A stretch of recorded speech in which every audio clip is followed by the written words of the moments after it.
Katie Souza wanted the good life.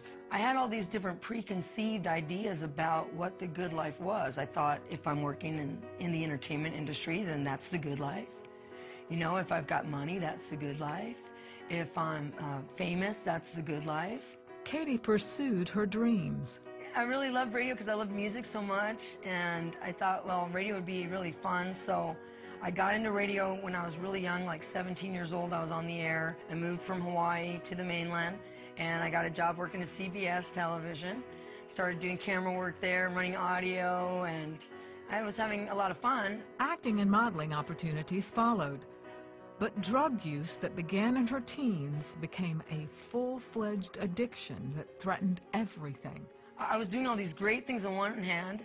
It was still empty, though, and horrible. Even though I had this great thing happening to me, it was like I was so miserable and empty, and I didn't even know why, that I was filling myself up with drugs and doing all these different things to try to make myself feel satisfied.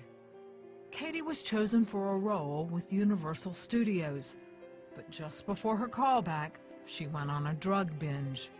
And I go into this meeting wasted, and the high guy at Universal looks at me and says, "You look like a heroin addict. Get out of my office right now."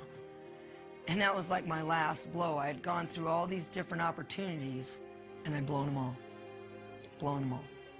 And so I fell face first into crime, and I became a full-time seller because I was already selling drugs to everybody. And then I started cooking meth. She was arrested 12 times in 1 year for multiple felonies. Finally, she was arrested on federal charges for conspiracy, manufacturing narcotics, and weapons violations. She was sentenced to 13 years in prison. I'm fighting with the cops. I attacked an officer. You know, I'm getting shook down every day by the COs that are in the facility, because I am just like starting up problems every day with all the officers and other inmates there. And I got thrown in the hole over and over and over again while I'm there. Finally, after a year of violent behavior behind bars, Katie reached her breaking point. I had been taken to this lockdown cell that wasn't like a regular lockdown cell. It was booking, so you didn't get a mattress. It's freezing cold. It's covered with urine and vomit and feces. And right then I just got a revelation. It's like, this is God's way of dealing with you. It took this level of a lockdown cell to get you to break. I'm the only one that can save you out of this. And I just finally had it. I can remember slumping back against that ice-cold cement wall and just slumping down and thinking, I can't take this anymore. I mean, I had been fighting everybody out on the streets, and now I'm fighting everybody inside, and I didn't even realize that I was fighting God himself. And right then, the Lord spoke to me. He said, I want you to surrender to your captivity, because this is my plan and it's perfect. Katie prayed to become a Christian. She read the Bible and shared what she learned with her fellow inmates. The only book in the whole place was the Bible. And I remember picking it up and reading through it, and I just thought, this is the coolest thing I've ever read in my life. This is so amazing. And I would go from the front to the back, to the front to the back, over and over again. And as I did that, the Holy Spirit began to point out these scriptures about these people called the ancient Israelites who went to prison.